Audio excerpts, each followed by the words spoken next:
ఎన్నికలలో కూడా మంచి మెజార్టీతో మనము మహబూబ్నగర్లో ఎమ్మెల్సీ మీరు అందరూ మన మీద ఉన్న నమ్మకంతో మన ఎంపీటీసీలు కౌన్సిలర్లు కార్పొరేటర్లు మన ప్రభుత్వం వచ్చింది, మనవాడి రాష్ట్రానికి ముఖ్యమంత్రి ఉన్నాడు, మన రాష్ట్రాన్ని మనం అభివృద్ధి చేసుకోవాలి, జిల్లాలో పెండింగ్ ప్రాజెక్టులు అన్నీ పూర్తి చేసుకోవాలని మంచి సపోర్ట్ ఇచ్చారు. ఇలా 200 ఓట్లతో మహబూబ్నగర్ ఎమ్మెల్సీ మనం గెలవబోతున్నాం.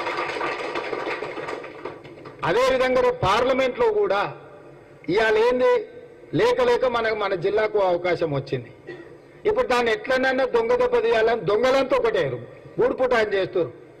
ఎందుకంటే మనల్ని సొంత జిల్లాల రాజకీయంగా బలహీనం చేస్తే దీన్ని చూపించే రాష్ట్రమంతా మనల్ని తిట్టుకుంటే తిరగొచ్చని ఇద్దరు కలిసి కుమ్ముక్కై గద్వాల్లో కూడా మనం గెలిచేటోళ్ళం దొరసాని వచ్చి మొత్తం తీసి అవతల అల్లుకి వేయించింది. అప్పటి వరకు కొట్లాడారు. అవునా? ఓట్ల కంటే ముందు రోజు వరకు మామ అల్లుడు ఫుల్లు పంచాయతీ అన్నారు, కానీ ఓట్ల కాడికి రాగానే దొరసాని వచ్చి మొత్తము తీసుకుపోయి అల్లుడికి వేయించింది. లేకపోతే కాంగ్రెస్ కండ్లు మూసుకొని గెలిచే సీటు గద్వాల సీటు. ఇప్పుడు కూడా వీళ్ళంతా గూడుపుటాన్ని చేస్తారు. నేను అడిగిన ఎందుకైనా అట్లా గూడుపుటాన్ని చేస్తారు అంటే, సార్ నిన్ను మహబూబ్నగర్లో దెబ్బతీస్తే మొత్తం రాష్ట్రం అంతా ఈ ప్రభుత్వాన్ని బలహీనం చేసినట్టు అవుతుంది, నీ మీద కుట్ర జరుగుతున్నది సార్ అని కొంతమంది అందులో కూడా మన అభిమానులు ఉంటారు కదా, వెనకంగా అంత కుట్ర జరుగుతున్నది సార్, ఇక మేము బయట వాడలేము షానేల్లో నుంచి కలుచున్నామని వచ్చి చెప్పిపోతున్నారు. అందుకే మహబూబ్నగర్ జిల్లా ప్రజలకు నా విజ్ఞప్తి ఒకటే, ఇవాళ మనల్ని కాదని ఎవరికైనా వేస్తే ఏమన్నా మన జిల్లాకి ఏమైనా ప్రయోజనం ఉందా? 10 ఏళ్ళ నుంచి నరేంద్ర మోడీ ప్రధానమంత్రి కదా, అర్ణమ్మ 5 ఏళ్ళ నుంచి ఆ పార్టీలోనే ఉంది కదా, పోయినసారి కూడా పోటీ చేసింది కదా.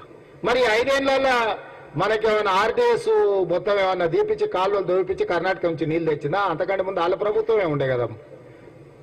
లేకపోతే మీ ఊర్లో ఏదేంది నీళ్లకు ఇది చేసినాం కదా, తుమ్మిల ప్రాజెక్టుకి ఏమైనా కొట్లాడిందా? ఆర్డీఎస్ ఆయకట్టు కానీ తుమ్మిల ప్రాజెక్టు కానీ ఏమన్నా చేసిందా? మహబూబ్నగర్ జిల్లాకు మోడీతోనే ఏమన్నా ఓ 10,000 కోట్లు ఏమైనా పట్టుకొచ్చిందా?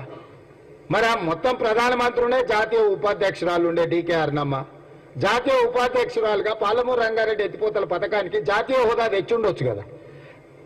నువ్వు మాత్రం జాతీయ ఉపాధ్యక్షురాలు తెచ్చుకున్నావు, మహబూబ్నగర్కు పాలమూరు రంగారెడ్డి ఎత్తిపోతలకు మాత్రం జాతీయ హోదా ప్రాజెక్టుకు తీసుకురాలే. 10 పైసలు ఏమన్నా తెచ్చిండ్రా? మరి ఇవాళ ఎక్కడ తిరిగి ఇంత మంచి జరిగింది, పాలమూరు బాగుపడేటట్టుంది, దీన్ని ఎట్లన్నా ఖతం చేయాలని చెప్పి ఇవాళ వంశీచంద్రెడ్డి మీద డాక్టర్ మల్లురావు గారి మీద కోపం కాదు, రేవంత్ రెడ్డిని దెబ్బతీయాలి, ఎట్లనైనా చేసి దెబ్బతీయాలంటే పార్లమెంట్లో మనం కింద మీద చేయాలని పని కట్టుకొని టీఆర్ఎస్ వాళ్ళు బీజేపీ వాళ్ళు కూడా వలుకొని మాట్లాడి చేస్తారు. మన గద్వాలో ఏం జరిగిందో మీరు ఒకసారి ఆలోచన చేయరు.